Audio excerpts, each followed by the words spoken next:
Everyone. आज मैं बात करने वाली हूँ दो फेजेस में जो एग्ज़ाम होने वाला है UP PCS. This is for the very first time that it is going to happen, क्योंकि इस बार बहुत सारे स्टूडेंट्स हैं जिन्होंने फॉर्म अप्लाई किया है और जो पेपर के लिए अपीयर हो रहे हैं, जिसकी वजह से आयोग ने ये डिसाइड किया है कि वो दो फेजेस में एग्ज़ाम को कंडक्ट कराएगी। ये इस वजह से भी हो रहा है क्योंकि पिछले बहुत समय से हम देखते हुए आए हैं कि बहुत ज़्यादा लीकेज की प्रॉब्लम हो रही थी, पेपर आउट हो जा रहा था, जिसकी वजह से आयोग को बहुत बार एग्ज़ाम दोबारा से कंडक्ट कराना पड़ रहा था। तो उन्होंने ये सोल्यूशन निकाला है। तो मैं आपको थोड़ा बहुत शॉर्टलिस्ट जो मैंने किया है मैं आपको बताती हूँ उसमें हुआ क्या है। कि अभी यूपी में ये डिसाइड हुआ है कि हमारा पेपर 2 दिन में होगा। एक 26 अक्टूबर की शिफ्ट में होगा और एक 27 अक्टूबर की शिफ्ट में होगा, जो कि पहले से भी डिसाइडेड था 27 अक्टूबर वाला। लेकिन अब 2 फेजेस में कंडक्ट कराया जाएगा इस एग्ज़ाम को। अब कितनी शिफ्ट होंगी, कैसे पेपर कंडक्ट होगा, ये तो अभी तक कोई notification as such in detail नहीं मिला है, बट जितना बताया गया है आयोग के द्वारा वो इतना ही है। कुछ बच्चे हालांकि इस चीज़ को लेके बहुत परेशान भी होंगे कि एग्ज़ाम 2 फेजेस में हो रहा है तो इससे हम पे कितना इम्पैक्ट पड़ सकता है, हम उसमें अच्छा परफॉर्म कर सकते हैं, किसी का पेपर इजी लेवल में आएगा, किसी का टफ आएगा, किसी का मॉडरेट आएगा, तो उसमें नॉर्मलाइजेशन के क्या फेजेस रहेंगे। तो ये सब चीज़ों को अभी ध्यान में लाना I think is not sufficient and not good for our exam also, क्योंकि हम जिस एग्ज़ाम की प्रिपरेशन कर रहे हैं इस वक्त में उसमें हमें हमेशा थ्रू आउट मोटिवेटेड रहना इज़ वेरी इंपॉर्टेंट।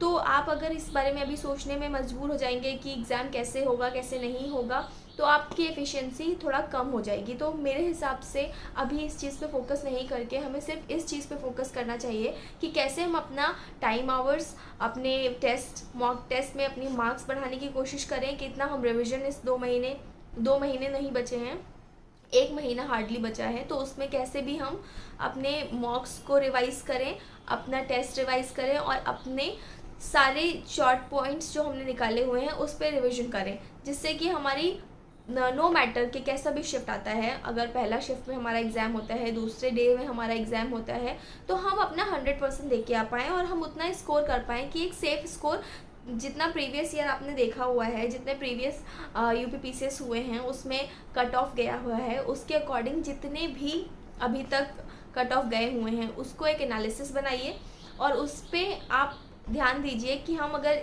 इस सेफ स्कोर तक जाते हैं तो हम अगर डे 1 में एग्ज़ाम दें या डे 2 में एग्ज़ाम दें, ये हमें फ़र्क नहीं पड़ना चाहिए।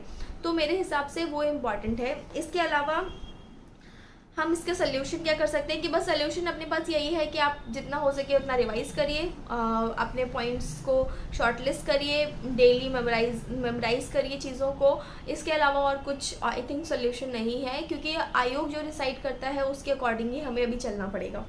इसके अलावा think positive through out this journey. अभी 1 महीना है, बाकी सारी चीज़ों को साइड में रखिए। ये जितनी भी यूट्यूब पे वीडियोस आ रहे हैं कि अब क्या होगा, कट ऑफ बहुत हाई जाएगा, कुछ बच्चों का नहीं होगा, कुछ, ये सब आपको डिमोटिवेट करने के लिए हैं। आप सिर्फ और सिर्फ अपनी स्टडीज़ पे ध्यान दीजिए और आप इसके अलावा कुछ नहीं करिए, ठीक है। इसके अलावा मैंने ये भी सुना है कि 2 या 3 फेजेस में एग्ज़ाम हो सकते हैं, बट उसका कोई अभी सफिशिएंट डेटा नहीं है मेरे पास, तो I can't say anything about it. अभी कितनी शिफ्ट में क्या है वो छोड़ दीजिए।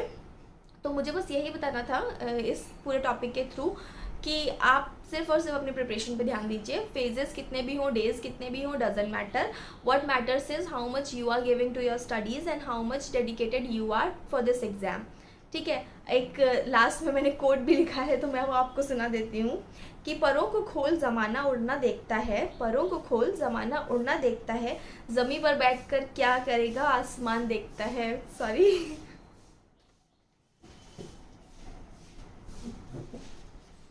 इसके अलावा मैंने एक कोट भी तैयार किया है, मैंने लिखा है इनफैक्ट, तो मुझे बहुत पसंद आया था तो फिर मैं आपको सुना देती हूँ कि परों को खोल ज़माना उड़ना देखता है, परों को खोल ज़माना उड़ना देखता है, ज़मीं पर बैठकर क्या आसमान तो देखता है। So just be motivated towards the exam for whatever you are preparing and give yourself a good time to think and process and then go ahead. Don't ever think about what is going to happen. Just give your 100% and then just good job. ठीक है, thank you.